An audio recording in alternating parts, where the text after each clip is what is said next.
What's up, guys? So I was on Amazon and I went to find the cheapest Android smartphone I could that was unlocked, and I came across this, the Bluedash Jr. This phone is total trash and I would not recommend it to anybody. Now this phone has a removable back, which is handy because most phones don't have that anymore. Well, mainly the cheap ones, obviously. But the battery does come out, and that is a horrible battery. Dies on standby time for me.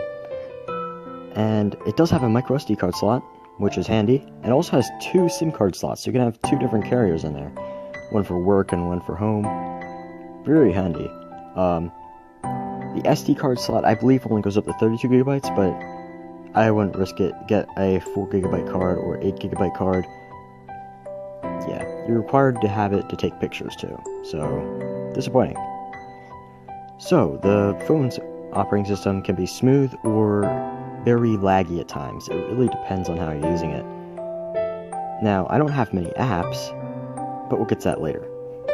So, the browser and the keyboard are not a pleasant experience. The keyboard is very laggy and slow, and the browser is also horrible. I'm on a good Wi-Fi network too, and there's a screen. The screen is washed out and and Google Play. That's why I don't have many apps. This phone cannot download apps at all. No, I actually can. I did get about 2 on there. No, I had a bunch of themes too, so probably about 5 on there. And now it just doesn't work anymore. Don't know why, it just stopped. I don't have the same SD card in, which might be the problem, but I have no idea. The phone's really slow and definitely not built to run Android, but they put Android on it anyways. So I tried downloading Google Drive. The app size is quite medium. It's not large and it's not small. This shouldn't take that long to download. It's now been well over 10 minutes, and it's still downloading. What? Now the cameras. This has a 0.3 megapixel front-facing camera, and the rear shooter is 2 megapixels. Amazing. Now you can have all these different settings on, which is really cool actually. Most phones do not offer this, so shout out to the Bluedash Jr. for actually having these apps, or not apps, settings. There are actually some cool functions and you can use them on video if you turn them on in the video menu. So, the camera. We're going to test the back one, and it's quite disappointing. Highly undersaturated, and here's what the grass looked like. That's a little overexposed, I do admit. I didn't set that correctly.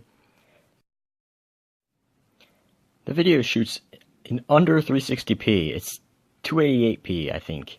And that's horrible and pathetic.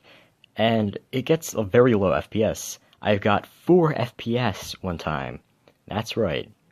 Now you have 3GP and MP4, so you can set that, which is handy. Won't work on Apple, though, if you try to download it from Google Drive, let's say. Here we are filming now,